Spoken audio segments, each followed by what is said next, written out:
my music started going viral on internet, it was definitely the Somali diaspora that helped make that happen.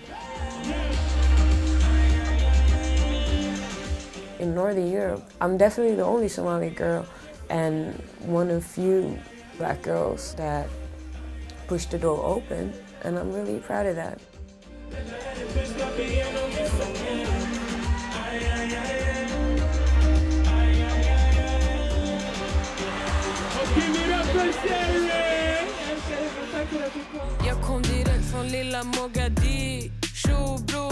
Sherry is a Norwegian singer with Somali roots. She runs her own record label and she's had some big hits across Scandinavia. After moving from Norway and Finland, her family settled in Sweden. But her mum remembers what life was like in Somalia.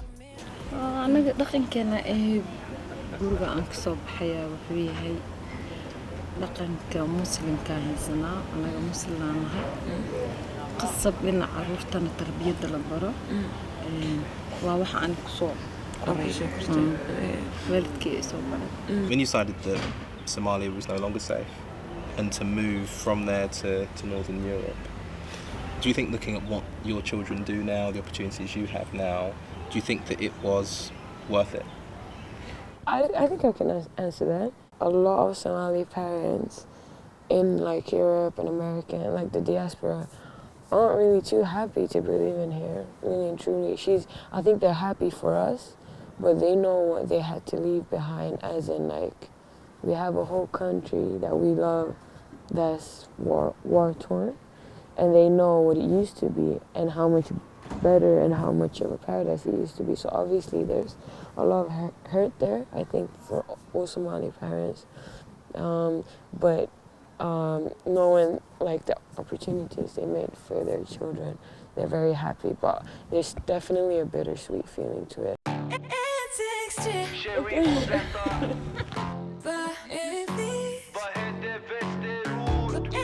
Rinkeby has a tough reputation. Whenever I wasn't in there, I was there. But to Sherry, it's home. People might get shy around cameras though, so let me just check. That's all right. Hey, Bo. Hi. Tack så mycket. Good afternoon, I'm Daniel. Hey, nice to meet you. Yeah. Hej, tjena! Det är bra med dig.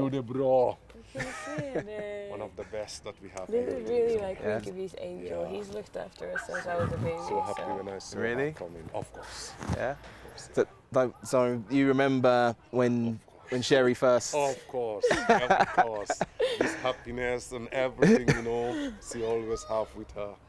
What stuck out when you guys first met, when she first came through? Yeah, just like the other kids. Maybe she was more lively, more happiness.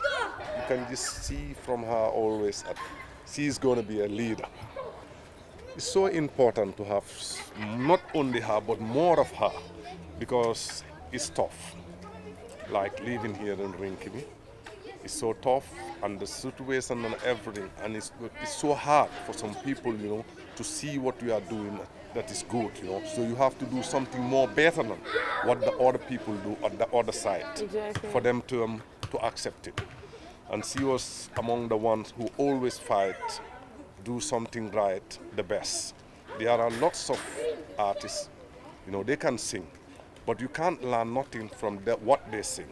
But Right. she's among the one who can sing, and you can learn something from them. And these kids also, when they see her, they feel that this is something that we can learn from. So it's so important. She is here, and I will never ever remove her from here. She's the best. Thank you so much. She's the best. She's the best. Families from all over the world live here. Some have left countries of war to find peace. But some politicians have had enough. Men om man inte är nöjd, om man vill ha en förändring på riktigt, då finns det faktiskt bara ett parti att rösta på. Och det är Sverigedemokraterna. Och det tänker jag göra imorgon. Gör ni det också? When Sherry's family arrived, the Sweden Democrats were a fringe group. But they picked up support in the 2018 elections, and now a far-right party with origins in neo-Nazism is the third largest in Swedish politics. Too many migrants. We should take care about those who are already here 20 years. They cannot speak even Swedish. This election could determine whether or not Sweden is going to continue taking in more migrants or if we're not going to do it. So it's like we're going to have to choose a way to go. It was racism from the beginning, but he has gone in front and changed that.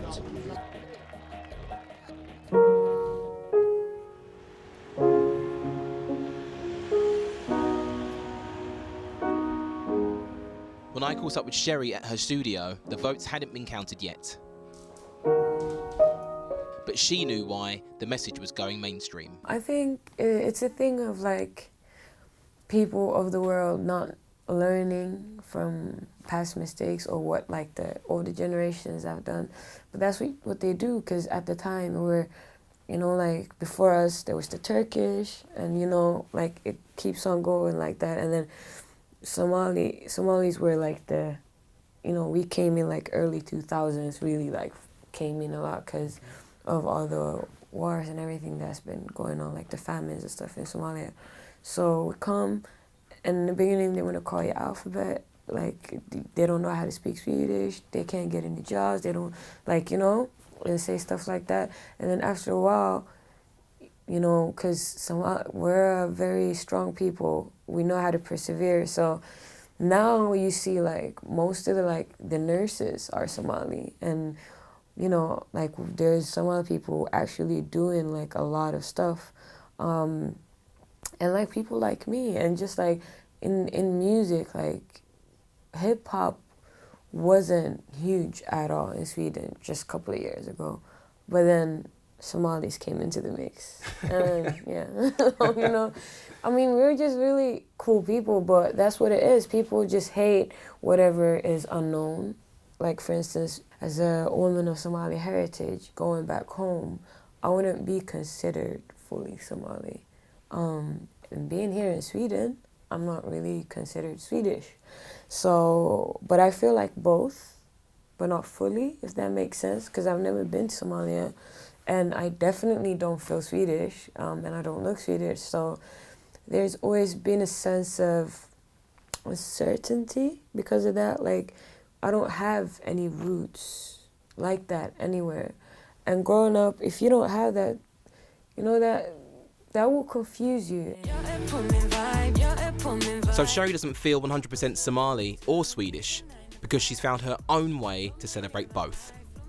Really and truly, just because I come from different two backgrounds, the real culture that I've been a part of is the one in Rinkeby, where I've grown up amongst Chileans and Kurdish and Turkish and Iraqi and Gambian and Eritrean and Ethiopian and Somali people and all kinds of other people, where, you know, I've ate their food and spoke their languages, and like their Swedish slang, where you have words like tabanja, which means gun, or naas, that means stupid in Somali. Like, you have all these different cultures that merge into one place that created its own culture with time.